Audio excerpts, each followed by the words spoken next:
I'm Taylor from Western Digital Support. In this video, we're going to show you how to change RAID levels on your JBOD Project 2. Now, please pay close attention because this process is data destructive, which means all your data on the drive will be deleted. So, make sure you back up everything before proceeding. Begin by pressing and holding the power button on your JBOD Project 2 for 3 seconds to turn it off. Then, disconnect the power cable from the device. It's important to have the unit powered down before making any changes. Next, we need to configure the RAID mode. You can configure your JBOD Project 2 to RAID 1, RAID 0, or JBOD. Before beginning, make sure you know which RAID mode you'd like to use.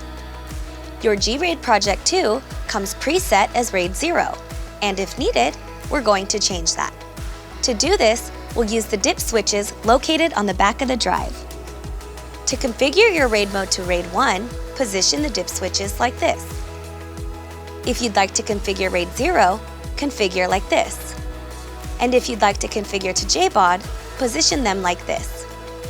Now, grab a paper clip and let's prepare to make the switch. Use your paper clip to press and hold the RAID mode setting switch. That's the small button located next to the dip switches. While still holding that RAID mode setting switch, plug the power cable back into the device.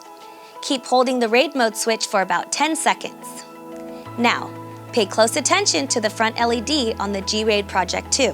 If your LED dimmer is on, it will blink rapidly to indicate the RAID mode change was successful.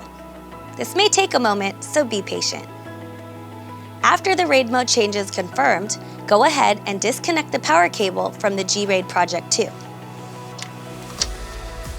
Then, plug the cable back in. This step ensures that the RAID change takes effect. Lastly, you'll need to format the drive. Since changing the RAID level is a destructive process, the drive will need to be reformatted to be usable again. You have now successfully changed the RAID level on your JBOD Project 2. We hope this video was helpful to you. For more helpful how-tos, self-help videos, and tips, subscribe to our YouTube channel. Thank you for watching.